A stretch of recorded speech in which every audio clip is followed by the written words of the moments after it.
Okay, welcome to a very interesting NXT. This is a very interesting show. Now, the first thing I have to talk about, and this is not going to be a long video, but the first thing I got to talk about is the advertisement for Netflix. Guys, I understand they want to make it very clear that Raw's going to Netflix. But they sacrificed the show to do that. I lost count after six. Six advertisements for Netflix. I can understand for the 2 hours you do maybe one or two. No problem. Along with regular advertisement does on the CW. But six? Shut on a stick, man. What the fuck? Are they desperate? This is what happens when corporate takes over a wrestling promotion. They want to advertise so heavily, it doesn't really matter if it messes up a show. To me, I didn't like it.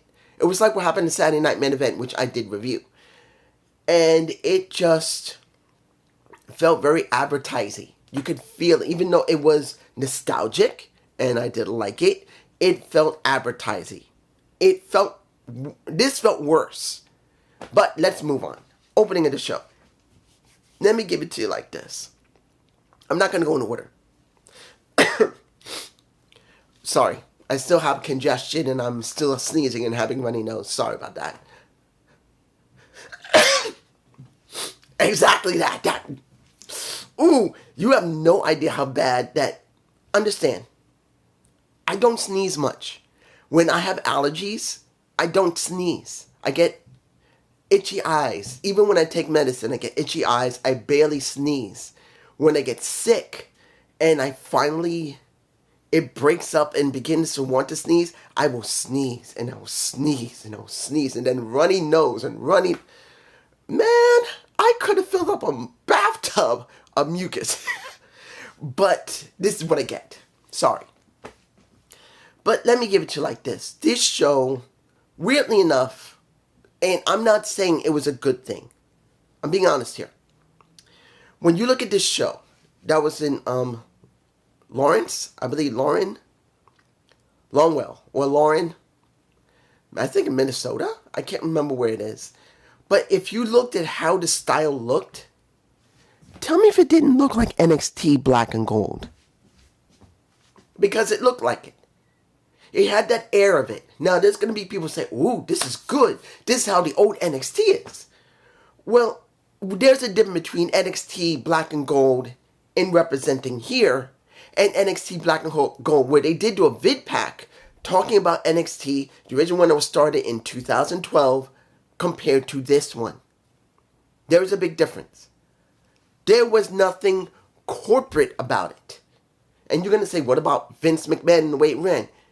We are talking about a wrestling promoter who wanted to be a businessman compared to a real businessman who owns a corporation.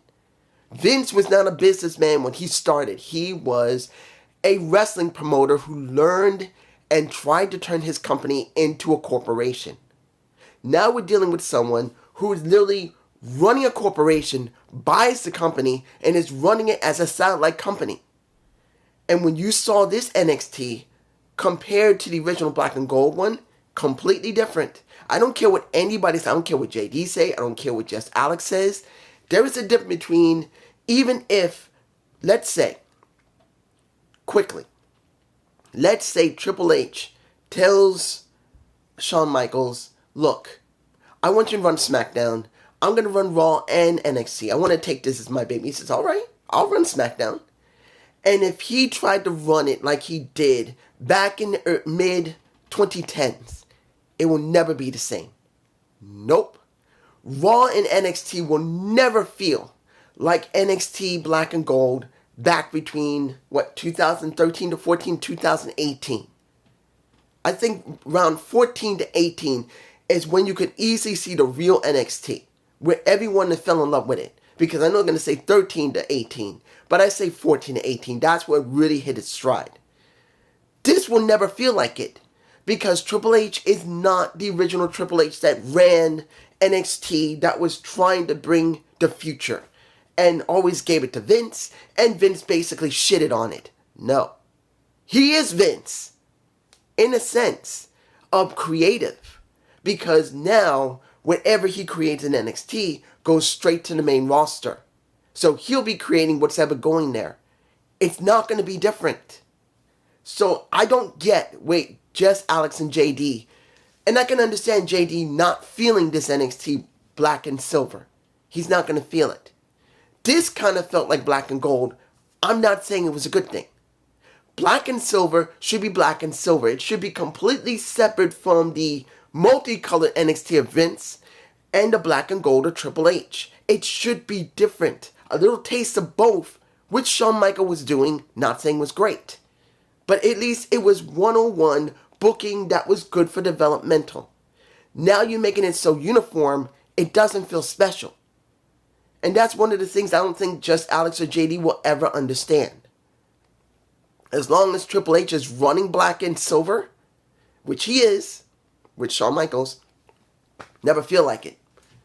But next to that and the heavy advertisement, this show was interesting. First, I want to talk quickly about Lennox and Petrovic, as well as Shanti Adonis. Do I believe that story is going to be interesting?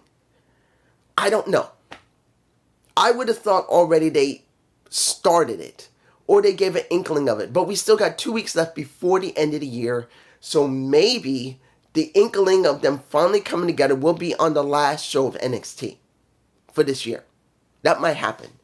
As it stands now, Ashanti thinks Lennox as well as Petrovic are doing something when Petrovic was told by Lennox, just give him a second chance. Say you're sorry. And Adonis didn't like it. That wasn't a bad thing. The segment with... You know what? I'm going to wait until the end. I'm waiting to the end for that. I will say this. Shotzi is back. Shotzi is back. She's with Gigi Golan and a Tatum Paxley. Shotzi, showing a lot of titty, was sitting next to a damn dollhouse. So are they going to call themselves a dollhouse like they did over in TNA? They could, as long as TNA doesn't get angry about them using the same name, or the dollhouses, or the dolls, or whatever they want to call themselves. They could call themselves that. Shanti, seeing Blackheart back, Shotzi back, is not a bad thing. But I want to be honest here. She wasn't doing that much while she was gone. After she got hurt, the question's going to be, are they going to do anything different with her? And will she try to lean into it? I don't know. I have no damn clue if she's going to lean into whatever they're going to give her. I just don't. But I will say she still looks good. Her titties look great. But it's going to be a big question what they're going to be doing against Fatal Influence. Moving on. Let's see. We got Lexis King and Charlie Dempsey doing a little bit of a challenge. Charlie is willing to give Lexis a shot at the Heritage Cup again. But he took a card deck out. He says, whatever card I pull is the workout you got to do. If you can keep up with me, I give you your shot. And they did. It was a 5 of clubs, I believe, or 5 of spades. And pretty much, they were doing a heavy workout, kind of like Celtic Warrior workouts. And Charlie respects that he put the work in. He was willing to keep up with him and says, look, I'm not screwing around anymore. I care about doing the job. I care about getting the work done. He says, all right, you got your shot. So next week, we should get it. The question's going to be, will it be some type of shenanigans, not from Charlie or anyone in the No Quarter Catch crew? Is it going to be something from his daddy? That's going to be the big question. Because when it comes to William Regal, the question is going to be, is he going to screw over Alexis King to teach him a lesson to be more like his dad? Moving on. Let's move on to the show. When you see the opening, when you see Axiom versus Uma Femi, what did you actually think you're going to get? You got a very fast-paced match where Uma Femi does give in a little bit to Axiom, But Axiom gets his ass handed to him. Royally handed to him. There was nothing left of him. They scraped him off the mat. He was gone. But then later, and this was last week, because we found out last week that Axiom set up a match for himself to be like a Nathan, to follow his lead. But Nathan wanted to try and make up for what happened because of the Iron Survivor Challenge. And he said, I want to try and focus more on our tag match and our tag team titles. And I got us a match with Gallus. So he had to do double work. So that match, where basically it was all wrapped up, was a good match. But this is where I was not sure. Yes, they could pull the trigger on Gallus. But then what would Gallus... This is a problem. What would we really get with Gallus? Really. We had Gallus as champions once before. But I didn't really think they were going to do anything special with them.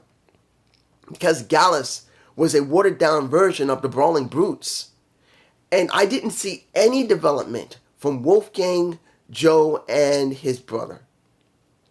And when I look at all three of them, nothing has changed.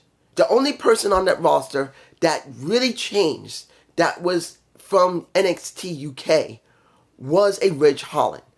Gallus boys have not changed. And I didn't see them winning. Nothing. Not one damn thing.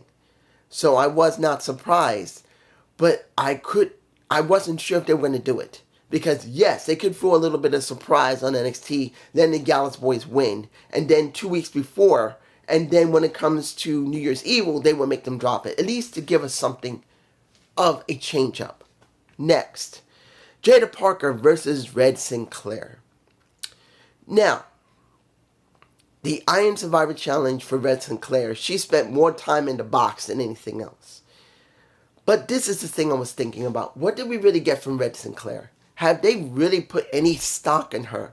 She had been jobbing a lot to the new people that came in. She has. But she also went over to, I believe, TNA. I think she did one match in TNA. One. I can't remember. And I think she did one match with someone from TNA.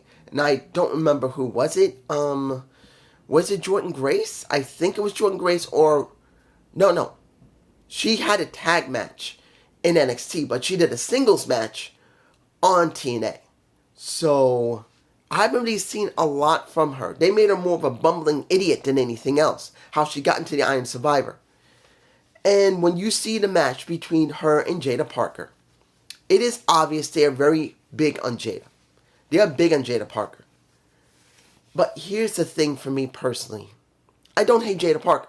I don't. I actually like Jada Parker. I actually like Jada Parker more than Miss Jackson of Metaphor, and I'll talk about that match in a minute. I do like Jada Parker. She is very charismatic. She's got the size to go with her, so she's not a small girl. She can throw people around. But when you see her against a real pro wrestler, because she's what was she? A soccer player originally. I believe she was a soccer player before she went to pro wrestling. It still shows that she's more of a soccer player than she is. I think either she was a soccer player or a basketball player. I can't remember which one. I believe it was soccer. But she still reflects a soccer player. That's how she still acts to a certain extent. She has the character down like that. That is how she got locked down. I screwed up the first time. But when you look at her, she's got the look. She's got the size. She's got the charisma. She even got the words. She knows how to put those bars into a promo segment. But the ring work is still a bit off. She feels still like a sports player who's trying to be a pro wrestler a little bit still. But she's still got time. I doubt they're going to bring her up to the main roster yet. I do not believe she's ready. But since we are going to start shifting people from Raw, SmackDown, to NXT, it is only a matter of time before they shift her. I'm just hoping they will not shift her in 2025 because she is not ready. She beat Ren Sinclair, and while this was going on, the No Quarter Catch Crew and Out the Mud were fighting one another. It just happened. Next, and I'll go straight into it. Metaphor versus a Soruka and Zarya. Let me make it like this. I didn't like Lash Legend when she first started. When she was around the same time as Lara Valkyria, and I felt like they could have switched characters, and that would have been better for both of them. And when it comes to it, they went away from the Lara Valkyria kind of lore and her character and made her different. They just dropped it. And when you look at Last Legends, she kind of kept most of what she was. But it was due to metaphor that she was able to expand on that character. And the character's better now. It doesn't mean she's great in this bougie badass, but I will say she's more palatable. But when I look at her partner, Miss Parker, I have seen no development. And understand, I don't hate, no, not Miss Parker, Miss Jackson. I'm getting Miss Parker, Miss Jackson. Kiana Jackson, I'm sorry. Miss Jackson, if you're nasty, legitimately has no development. I've seen almost no development from her. She's still been the same damn way. The only difference is she's not sucking on that sucker. And when she came out with the bougie badass, or the bougie bomber, if you want to call her, oh, Miss Bougie. Miss Bougie had to do this, and then she got to look at it and go, oh, we got to do this. That bit made me feel like they have not been keeping in sync, and I didn't like it. I didn't. I was not surprised that, you know, I'm like, it was, let me give it to you like this. Did I feel like it was necessary for Soruka to have the job? No. But there was no way Zara was going to job. And Miss Jackson wasn't going to job. So, this is what you get. So, I see Soruka, who's done a lot of development. She's not perfect yet. But she's got more development than Miss Jackson. And I would have rather seen Miss Jackson take the pin than Soruka. Because Miss Jackson, even though she's Miss Jackson if you're naughty, and like she's her head and the boobies, and yes, she looks sexy. But still, no character development. And her ring work is so-so. Out of everybody there, she has the most so-so ring work. And I'm not even against her. I think she could be a great wrestler, have good character development. But they need to do something more with this girl in 2025. They need to break her off and work on her own. Because Last Legend, at this point, can work on her own. She's developed so much because she went through Metaphor. She went through Trick Willie. She has developed herself enough that she could work alone. I do believe this. Miss Jackson needs to work alone. She needs to start development soon. I don't expect her to be kind of like what happened with Trick William and Carmelo Hayes. Miss Jackson will not be getting put over by it ain't happened with I'm thinking about this. I don't want this to happen with Lash Legend. Lash Legend should not put over Jackson. Miss Jackson, if she's going to be put over by somebody else. But this is just me. Moving on. When it comes to the final match, good match. Seeing Eddie Thorpe there is good as a heel. Seeing in the very beginning that he was with the lovely interviewer. I can't remember her name right now. And Ava saying, you tricked your way into it? Fine. You got your match. But ain't going to get you that far. He says, I got what I wanted. It don't feel good when other people screw you over, is it? Because that's what happened to me. But you're going to call me champion. So what did we get? We got a good match. And in the end, we got a double pin. The ref gets knocked out by Eddie Thorpe when he throws Carmelo Hayes in. No, not Carmelo Hayes. Sorry. No, I'm thinking about Carmelo. Because I'm thinking sooner or later that Trick is going. He might go this 2025 because he developed so well. He might go in 2025. Maybe halfway into it. They may put him onto the main roster. I'm interested, but I'm also kind of worried if he can handle it. I think he can. But I'm feeling that Carmelo and Trick will be on the same show. And I don't want to see that. I'd rather see Trick and Carmelo on separate shows, but I think that might happen. But when you see Trick Willie, he gets thrown into the ref, another ref comes out, and both ref basically, there you go. Now we're going to have something for next week, and maybe by New Year's Evil, we will have a rematch.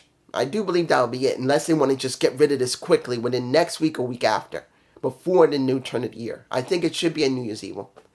Now, final thing I'm going to talk about was what happened with a bust that, what am I going to call it? He busts him up. Maybe that might be the best word.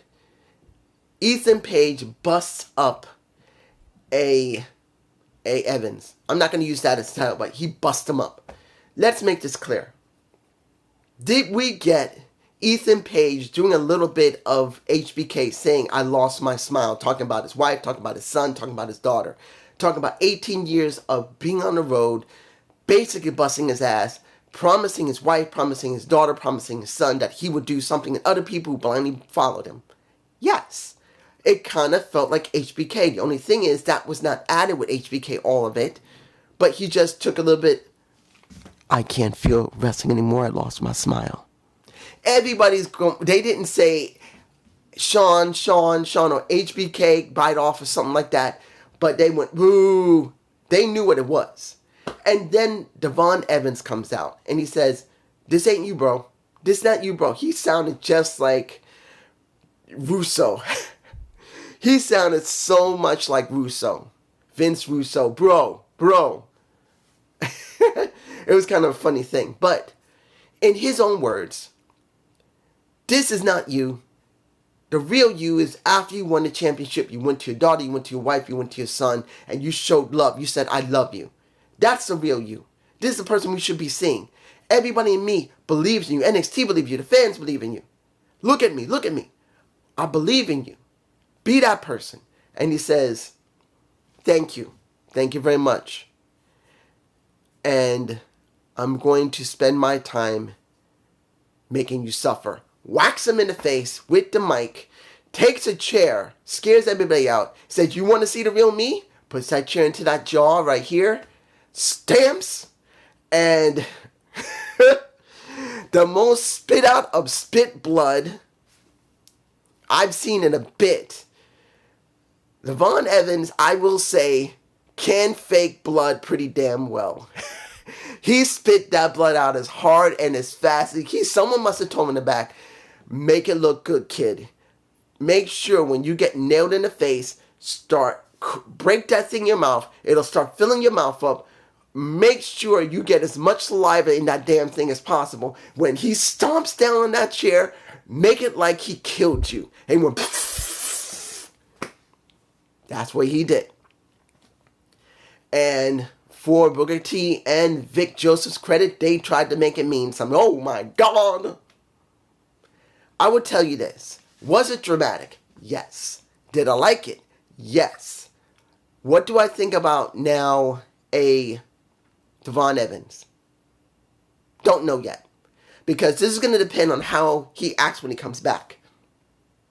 Because even though he did have that short storyline with Wes Lee, this is different. He's now supposed to have a real injury. He's going to be gone for maybe 2 weeks. He'll come back, and the question's going to be, how are they going to bring him back by New Year's Evil? Or after New Year's Evil? How are they going to make a Ethan Page look devilish now for what he did?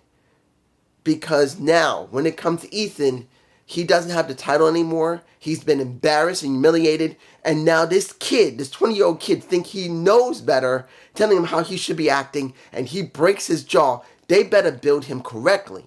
That's going to be the big question. How are they going to build Ethan Page? And even more of a bigger question, that now they're giving Devon Evans a bigger storyline and character development. How is he going to take this and run with it when they bring him back?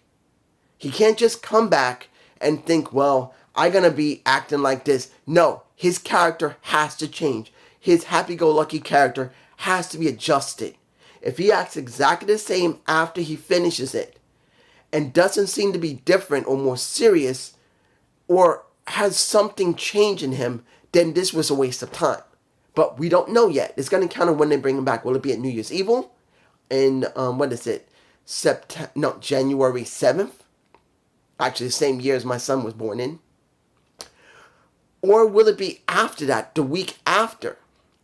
Don't know yet. Ugh. But we will find out. Peace.